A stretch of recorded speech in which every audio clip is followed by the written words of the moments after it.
as you're looking at the pandemic, I'm wondering if there's been kind of, for lack of a better word, curriculum changes on, this is how to better situate yourself, or this is how to better manage the domestic situation. Because Yes. even in the best of families, I would like to consider myself to have one, like it's been tough. Like there's been some discussions.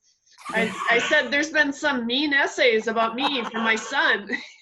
Schoolwork. And then there's some lovely ones, but Yeah.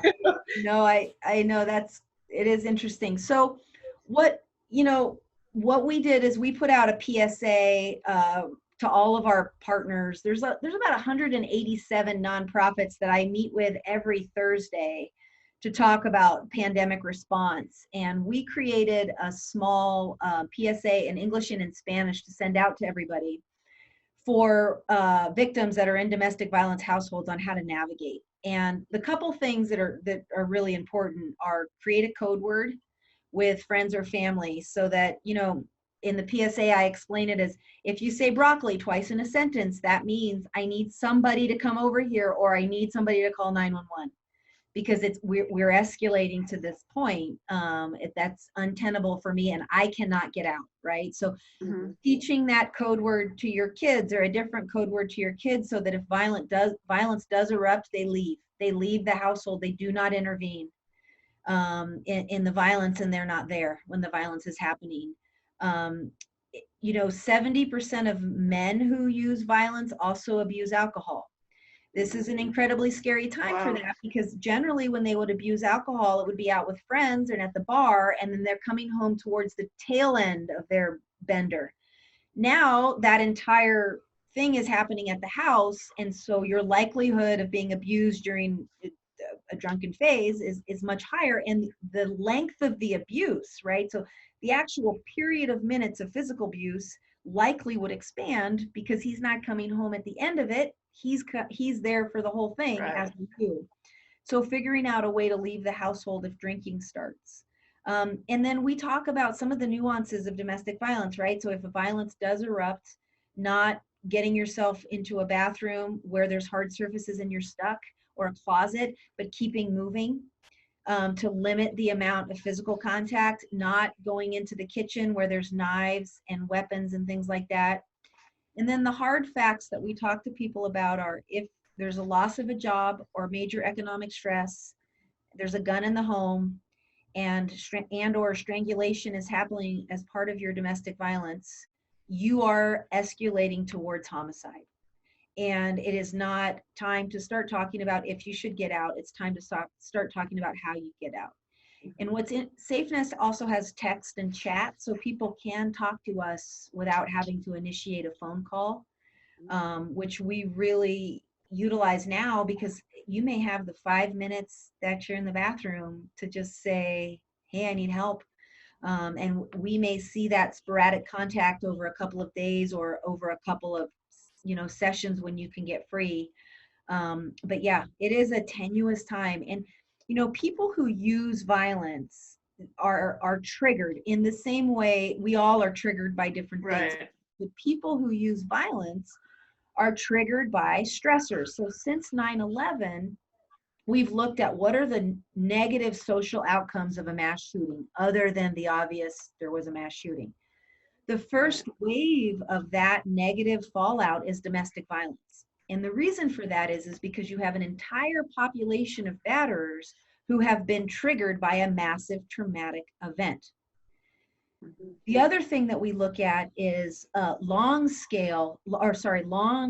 So like a recession. So during the recession, domestic violence escalates, because financial stress on a family is an absolute trigger for domestic violence. So I never want to say financial stress or a major trauma starts violence, but it is a trigger. And if there are underlying indicators of violence, it may start there.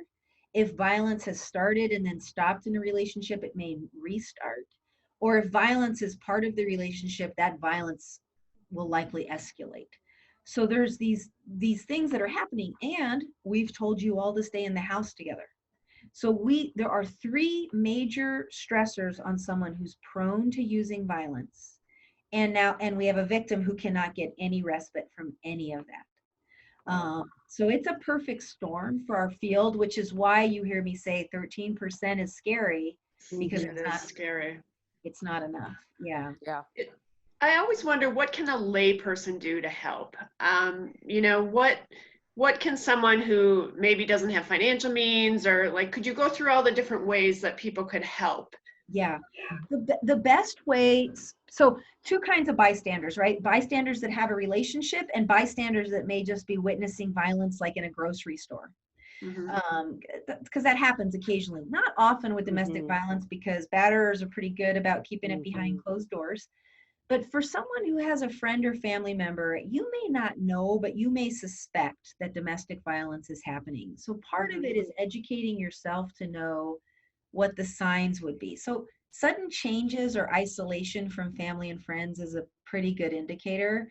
And what we tell lay people to do, so family members, so that really that first response unit around a victim, is don't behave the way a batterer would. And people always say, well, duh, that seems obvious. But what I mean is what does a batterer tell a victim what to do? Absolutely, all the time. Then don't start telling the victim what to do, which we all go there. Oh, you should leave him, right? That's like the first thing out of our mouths. No, no.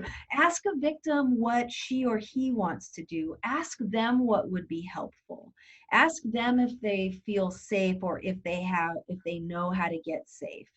But ask questions and be supportive of whatever it is they want to do. And that's how we operate. We don't tell victims of domestic violence what to do. And, most of my victims would like to return to their batterer and have the violence stop. That's most of every, 60% of the victims who come to us, that would be the outcome they would want. So really, that's what we recommend for lay people is operate in the opposite way that a batterer would. So don't tell her what to do. Don't chart out a course of action. Don't take control. Don't drive up in your car and honk the horn like a renegade that she's going to run in there and jump out. Talk to her about what it is that, and he too, because we see this in both ways, about what they want, and what is there anything that you could do to help, and could you set up a code word? It would just make you feel better. And then stay in contact. So victims will oftentimes go through wanting to push you away. You get closer, and it's not usually the victim wanting to push you away. It's the victim wanting to preserve the relationship, and the batterer is putting the stress on to not have a relationship with this person. So allow the victim to navigate the space, knowing that you're there when they need them, and that you're not going to navigate that space for them, which is, I talk to a lot of dads. That's like dad's number one default is like, well, I'll tell her what to do. It's like, no, no. And it takes a lot of grace to be non-judgmental, especially when you know someone's in danger. But you're not going to help by telling them what to do. And that's a hard space to get to.